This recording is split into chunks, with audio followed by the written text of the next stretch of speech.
শান্তিপুর নামে গ্রামে মিনা তার বাবা মায়ের সাথে বাস করত। মিনার বাবা মিচকে শিয়াল ছিলেন একজন রিক্সা চালক। সে রিক্সা চালিয়ে তাদের জীবিকা নির্বাহ করত। একদিন মিনার বাবা মিনা ও তার মাকে নিয়ে রিক্সায় ঘুরতে বের হয়। হঠাৎ করে মিচকে শিয়ালের রিক্সার সাথে একটি কার অ্যাক্সিডেন্ট হয়। ভাগ্যক্রমে মিনা বেঁচে গেলেও বাঁচেনি মিনার বাবা ও তার মা। মিনা অনেক কান্নাকাটি করতে থাকে। এরপর থেকে মিনা একা একাই জীবনযাপন করে। তারপর থেকে মিনা অনেক গরিব ও দরিদ্র হয়ে যায়। আর বেচারা মিনা তার প্রতিবেশীদের বাড়ি থেকে খাবার চাইতো। ও বাঘ মামা, আমাকে কিছু খেতে দাও না, আমি কয়দিন ধরে না খেয়ে আছি। দয়া করো বাঘ মামা, দয়া করো, আমি যে কয়দিন ধরেই না খেয়ে আছি। আল্লাহ তোমার ভালো করবে গো বাঘ মামা। আরে আরে, এই সকাল সকালে ভিখারির বাচ্চাটা কোথা থেকে আসলো? এই ভিখারির বাচ্চা, এখান থেকে তুই গেলি? এক্ষুনি যা বলছি, এখান থেকে পালা বলছি। এরপর দুষ্টু ভাগটি মিনাকে তাড়িয়ে দেয়। তারপর মিনা তার অন্য প্রতিবেশীদের বাড়িতে গিয়েও খাবার চাইলো, কিন্তু কেউ তাকে খাবার দিল না। আর কারো কাছে কাজ চাইলে ভিখারি বলে কেউ তাকে কাজ দেয় না। এরপর মিনা কোনো রকমে খেয়ে না খেয়ে জীবনযাপন করতে থাকে। হঠাৎ তখন কোথা থেকে যেন খাবারের ঘ্রাণ আসে। আর খাবারের ঘ্রাণ পেয়ে মিনা সেই খাবারের কাছে যায়। আর লোভ সামলাতে না পেরে চুরি করে খেতে যায়। আর তখনই সেই জায়গায় বাঘিনী চলে আসে আর চিৎকার করে বলতে থাকে, আরে এই ভিখারির বাচ্চা, তুই আমার বাড়িতে খাবার চুরি করতে এসেছিস? দাঁড়া, আমি তোকে এক্ষুনি মজা দেখাচ্ছি।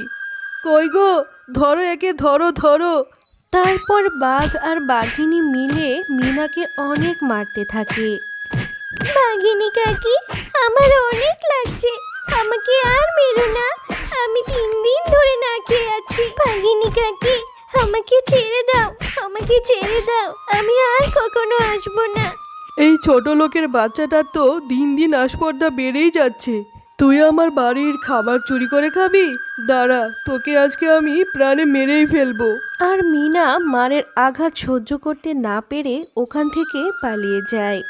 এভাবে পালাতে পালাতে হঠাৎ জঙ্গলে একটি জাদুর গরুর কাছে চলে আসে। আরে আরে, এ কি দেখছি আমি, আমার তো বিশ্বাসই হচ্ছে না। গরুর পিঠে আবার দরজা আছে নাকি? এটা কিভাবে সম্ভব? যাই হোক, এত ভাবার এখন আমার সময় নেই। বাঘিনী কাকি নিশ্চয়ই আমার পিছু নিয়েছে। আমি তাড়াতাড়ি এই দরজা দিয়ে ভিতরে ঢুকে লুকিয়ে থাকি, না হলে বাঘিনী কাকি আমাকে মেরেই ফেলবে। আরে বাবা রে, এত সোনা! এখানে দেখি সোনা আর সোনা, এত সোনা তো আমি জীবনেও দেখিনি। ছোট্ট মেয়ে মিনা, তোমার ব্যাপারে আমি সব জানি। তোমার সাথে গ্রামে সবাই অনেক খারাপ ব্যবহার করেছে, অনেক অন্যায় করেছে, কিন্তু তুমি এখন আর কোনো চিন্তা করো না। তুমি চাইলে এখন থেকে এই ঘরের মধ্যে থাকতে পারো, আর এই ঘরের মধ্যে থাকলে তোমার সমস্ত ইচ্ছা পূরণ হবে। এই কথা শুনে মিনা অনেক খুশি হয়। তাই নাকি জাদুর গরু? এই ঘরে থাকলে আমার সকল ইচ্ছা পূরণ হবে? তাহলে তুমি আমাকে আকাশে উড়ে উড়ে আমার বাড়িতে নিয়ে যাও দেখি। মিনার এই কথা শুনে জাদুর গরুটি আকাশে উড়ে উড়ে তার বাড়িতে নিয়ে যায়। আরে আরে, সত্যি সত্যি তো তুমি আমাকে আকাশে উড়িয়ে নিয়ে আসলে, আমার তো বিশ্বাসই হচ্ছে না। হে জাদুর গরু, তুমি যেহেতু আমার উপকার করলে, আমার আরেকটি উপকার করে দাও। আমাকে অনেক অনেক সোনা দাও, আমি যেন গরিব অসহায়দের সাহায্য করতে পারি। আমাকে তো কেউ সাহায্য করেনি, কিন্তু আমি সবাইকে সাহায্য করতে চাই।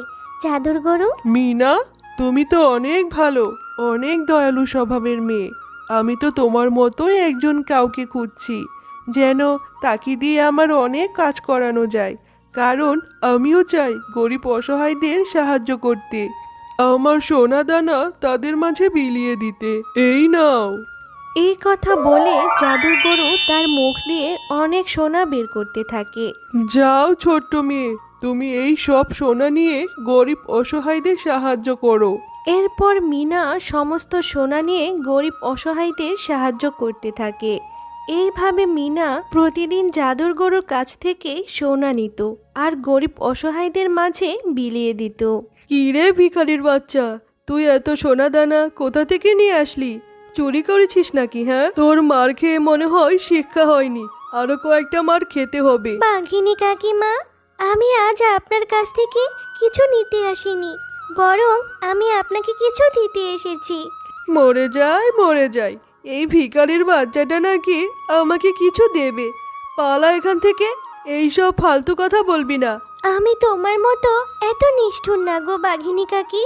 আমি যখন তোমার কাছে কোনো সাহায্য নিতে এসেছিলাম, তুমি তো আমাকে কোনো সাহায্য করোইনি, বরং বকে মেরে আমাকে তাড়িয়ে দিয়েছিলে। তোমাদের এত টাকা পয়সা থাকা সত্ত্বেও আমার মতো এতিম গরিবকে তোমরা মেরেছো। এত কিছু পরেও আমি তোমাদের সাহায্য করতে এসেছি, কারণ আমি জানি তোমাদের সংসারে এখন অনেক অভাব চলছে। এই নাও, এই সোনাগুলো রেখে দাও, তোমাদের কাজে লাগবে। আরে মিনা ভিখারির বাচ্চা হয়ে আমাকে এতগুলো সোনা দিয়ে গেল। আমার মনে হয় আরো অনেক সোনা আছে মিনার কাছে, আমাকে দেখতেই হবে ব্যাপারটা কি। যাই গিয়ে দেখি ভিখারির বাচ্চাটা এতগুলো সোনা কোথায় পেল।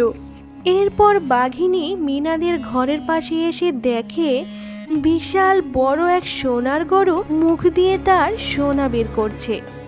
আরে এত বড় সোনার গরু আবার তার মুখ দিয়ে সোনা বের হচ্ছে, আমার তো বিশ্বাসই হচ্ছে না।